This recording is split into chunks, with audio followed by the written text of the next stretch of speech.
Hello everyone, welcome back to my YouTube channel Legal World. Myself Dr. Seema Goyal.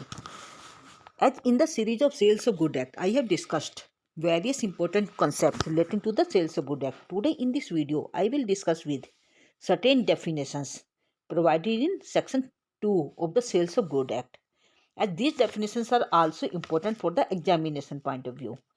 If we talk about the definitions, first definition that is described in the section 2 clause 1 of the Sales of Good Act, that is of buyer. Buyer means any person who buys or agrees to buy the goods. If we talk about the second definition that is described in the section 2 clause 2, that is delivery. Delivery means voluntary transfer of possession from one person to another person. That is the definition of delivery. Section 2 clause 3 defines the definition of deliverable states. Deliverable states means goods are said to be in deliverable states when the buyer would be under the contract to be bound to take the delivery. That is defined under section 2 clause 3 of the Sales of Good Act. According to section 2 clause 4, that is the definition of document of title of goods. If we talk about the section 2 clause 4, it says that document of title of goods includes bill of lading, dock warrant, warehouse keeping certificate, war finger certificate, railway receipt, warrants order for delivery of goods and other documents used as a proof of possession or the control of goods. That is the definition of document of title of goods that is described in the section 2 clause 4. If we define the next definition, that is under section 2 clause 5, that is the definition of fault. Fault means any wrongful act or default. And the next definition that is described under section 2 clause 7. According to section 2 clause 7, the definition of goods is defined. And that is one of the most important definition for the examination point of view. That is generally asked. If we talk about the definition of goods as per section 2 clause 7 of the Sales of Good Act, goods means any kind of movable property other than actionable claim and money. It includes stock and shares, growing crops and grass, things attached to earth which are agreed to be severed before the sale. That is the definition of goods which is described in the section 2 clause 7 of the Sales of Good Act. And the next definition in this series that is defined under section 2 clause 8. Section 2 clause 8 defines the definition of insolvent. A person is said to be insolvent who has ceased to pay his debt in ordinary course of business or can't pay his debts as they become due. That is the definition of insolvent described in the section 2 clause 8. And the next definition in this series that is defined under section 2 clause 9, that is the definition of mercantile agent. According to section 2 clause 9, mercantile agent means agent authorized either to sell the goods or consign the goods for the purpose of sale or to buy goods or to raise money on security for goods. That is the definition of mercantile agent. That is described under section 2 clause 9. Section 2 clause 10 defines the definition of price. According to section 2 clause 10, price means money consideration for the sale of goods. And the next definition that is defined under section 2 clause 11, that is the definition of property. According to section 2 clause 11, the term property means any general property in goods, not merely a special property. And the next definition that is defined under section 2 clause 12, that is the quality of goods. It includes their state or condition. According to section 2 clause 13, definition of seller means who sells or agrees to sell the goods. That is the definition of seller. And the last definition, that is definition of 2 clause 14, that is specific goods. According to section 2 clause 14, specific goods means goods identified and agreed upon at the time of contract of sale is made. And these are the certain definitions that is described under section 2 of the Sales of Good Act. Now I will discuss it one by one in Hindi also. If you talk about the first definition, that is definition of buyer, जैसा कि मैंने आपको बताया कि section 2 close 1 buyer की परिभाषा बताता है। मीन्स क्रेता, क्रेता से आशय उस व्यक्ति से है जो माल खरीदता है अथवा खरीदने के लिए सहमत होता है। Now according to section 2 clause 2 definition is given of the delivery. Delivery means स्पुर्दगी। स्पुर्दगी से आशय एक व्यक्ति द्वारा दूसरे व्यक्ति को अपनी इच्छा से स्वेच्छापूर्वक माल के अधिकार का हस्तांतरण करने से है, ट्रांसफर करने से है। मीन्स स्पुर्दिका का मतलब क्या बताया मैंने, एक व्यक्ति यदि दूसरे व्यक्ति को अपनी इच्छा से माल के अधिकार का हस्तांतरण करता है तो हम ये कहेंगे कि उसने स्पुर्दगी की है, डिलीवरी की है। And the third definition that is given the definition of deliverable state. Deliverable state means माल को उस समय स्पुर्दगी योग्य दशा में कहते हैं जब उसकी स्पुर्दगी लेने के लिए हेतु क्रेता अधीनबद्ध होगा। That is the definition of deliverable state. And the next definition that is the definition of document of title of goods. Document of title of good that is described under section 2 clause 4। Document of title of goods means माल के अधिकार का विलेख, मतलब एक ऐसा document जिसके अंदर माल के अधिकार के बारे में डिस्कस किया गया, उसका टाइटल डिस्कस किया गया है।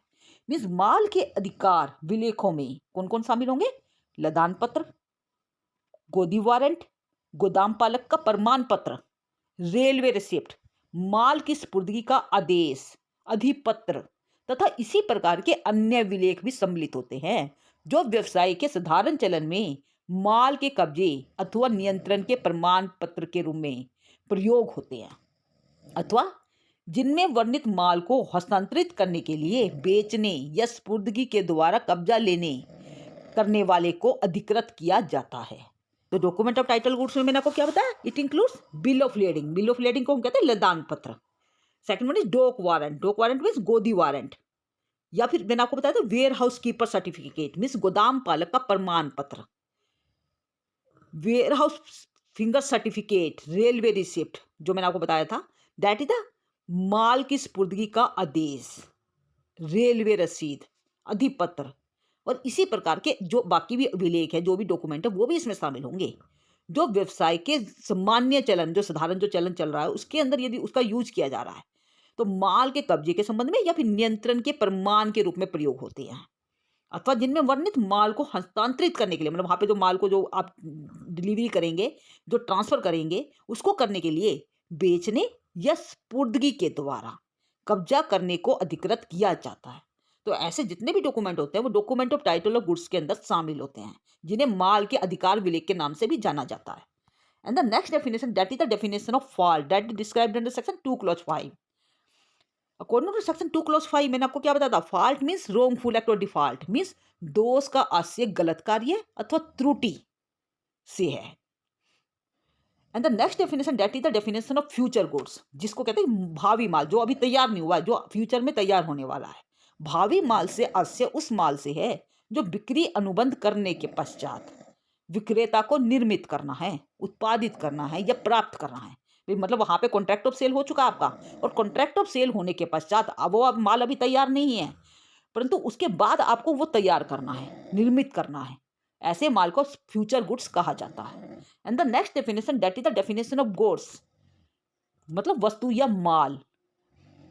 वस्तु या माल से तात्पर्य है मुद्रा एवं अधियोग योग्य दावों के अतिरिक्त सभी प्रकार की जितने भी मूवेबल प्रॉपर्टीज होती है, चल संपत्ति होती है, वो माल के अंतर्गत आती हैं, जिसके अंदर स्कंध, अंश, उगी हुई फसलें, घास तथा भूमि से जुड़ी हुई या भूमि के अंग के रूप में सभी वस्तुएं जिनको बिक्री से पहले बिक्री अनुबंध के अधीन भूमि से अलग कर लिया जाएगा, वो अलग करने के लिए पहले से ही सहमत हो चुके हैं, वो सब वस्तुएं इसमें शामिल होती हैं। And the next definition that is the definition of insolvent that is described under section 2 clause 8। Insolvent means वो व्यक्ति दिवालिया कहलाता है जिसने व्यवसाय के रूप में व्यवसाय के सामान्य क्रम में अपनी देनदारियों का भुगतान नहीं किया है, अथवा जिसका देय होने पर अपनी देनदारियों का भुगतान नहीं कर सकता, चाहे उसने कोई दिवालिया कार्य किया है या नहीं किया है। मीन्स जिस व्यक्ति की जो देनदारी होती है वो उसकी एसेट से ज़्यादा हो जाती है तो उसे हम कह देते हैं दिवालिया।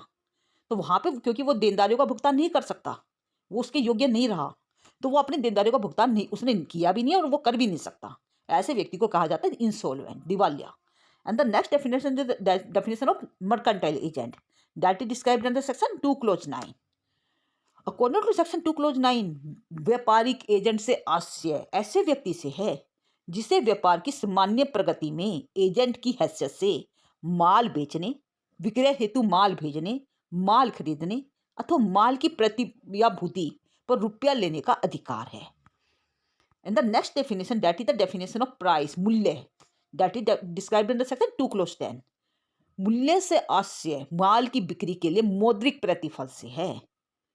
मतलब मुद्रा के रूप में जो भी प्रतिफल आप लेंगे, जो भी कंसिडरेशन आप लेंगे, वो कहलाएगा माल का मूल्य, वो मूल्य कहलाता है. And the next definition is that the definition of property that is described under section 2 clause 11. According to section 2 clause 11, property या संपत्ति से आशय किसी विशिष्ट संपत्ति से न होकर माल की सामान्य संपत्ति से है. मतलब स्पेशल प्रॉपर्टी ही इंक्लूड नहीं होगी, उसके अलावा जितनी भी जनरल प्रॉपर्टीज होती हैं वो सब इसके अंदर इंक्लूड की जाएगी. And the next definition, that is the definition of quality of goods. Quality of goods माल की किस्म, उसकी योग्यता, क्वालिटी, उसकी माल की किस्म से आशय उसकी दशा अथवा स्थिति से है. Means it includes there state और कंडीशन, मतलब state and condition of the goods, कि जो वस्तु है उसकी कैसी स्थिति है, उससे इसका मतलब लिया जाएगा quality of goods. And the next definition, that is the definition of seller that is described in section 2 clause 13. According to section 2 clause 13, seller या विक्रेता से आशय उस व्यक्ति से जो माल बेचता है अथवा माल बेचने के लिए सहमत होता है. Means who agrees to sell the goods और who sells the goods. And the last definition, that is the definition of specific goods. Means विशिष्ट माल, विशेष माल जो होता है. विशिष्ट माल से आशय उस माल से है जिसे बिक्री अनुबंध करते समय पहचान लिया गया हो या जिस पर पक्षकारों की सहमति प्राप्त हो गई हो. मीन्स ऐसा goods that has been identified and agreed upon at the time of contract of sale is made. That is the definition of specific goods that is described under section 2 clause 14. So these are the certain definitions which are very important for the examination point of view. And if you have any doubt, then you must put down in the comment section. And don't forget to like, share and subscribe this channel for the further update. Thank you.